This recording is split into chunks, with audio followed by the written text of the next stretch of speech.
বরগুনায় প্রবাসীর বাড়িতে ডাকাতির সময় চিনে ফেলায় নারীকে হত্যা করেছে দুর্বৃত্তরা।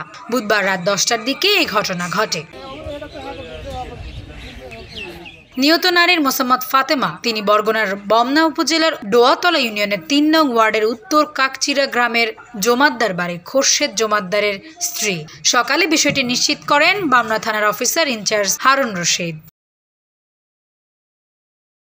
স্থানীয় সূত্রে জানা যায়, বামনা উপজেলার ডোয়াতলা ইউনিয়নের উত্তর কাকচিরা গ্রামে বসবাস করত খোরশেদ জমাদ্দার ও তার স্ত্রী মোসাম্মদ ফাতেমা। রাতে দরজা ভেঙে ঘরে ঢুকে ডাকাতির সময় ফাতেমাকে হত্যা করে দুর্বৃত্তরা।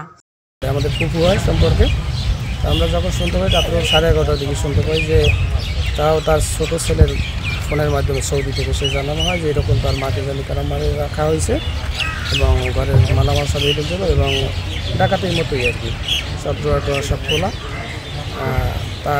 তার মামাকে ফোন দিয়ে জানানো হয়। মামাকে বলতে এই যে মারা গেছে তার ভাইকে জানানোর পরে এরপরে ওখানে রাত 12টার দিকে যাওয়া হয় গাড়ি যোগে দিয়ে যাওয়া হয়, যে তার হাত পাও বাঁধা অবস্থায় তার গলায় কাপড় জাতীয় কোনো কিছু দিয়ে হয়তো বা একটা করা হয়েছে, এখানে স্পটও আছে। আর এর স্বামী যে সে আগে থেকেই তো অসুস্থ, তার হাত পাও বাঁধা এবং একটা কাপড় দিয়ে তাকে ডেকে রাখা হয়েছে।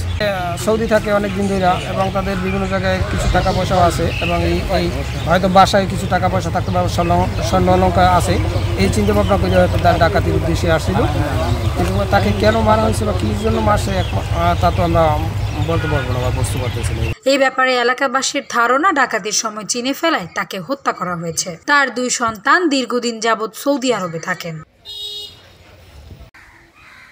এই বিষয়ে বামনা থানার ভারপ্রাপ্ত কর্মকর্তা ওসি মোহাম্মদ হারুন রশিদ বলেন, খবর পেয়ে ঘটনাস্থলে গিয়ে ফাতেমা নামের এক নারীর মরদেহ উদ্ধার করে নিয়ে আসা হয়েছে। লাশ ময়নাতদন্তের জন্য পাঠানো হয়েছে। পরিবারের কেউ অভিযোগ দিলে আমরা তদন্তের মাধ্যমে আইনানুগ ব্যবস্থা গ্রহণ করব। তাসনভা ঔষি, ভোরের পাতা।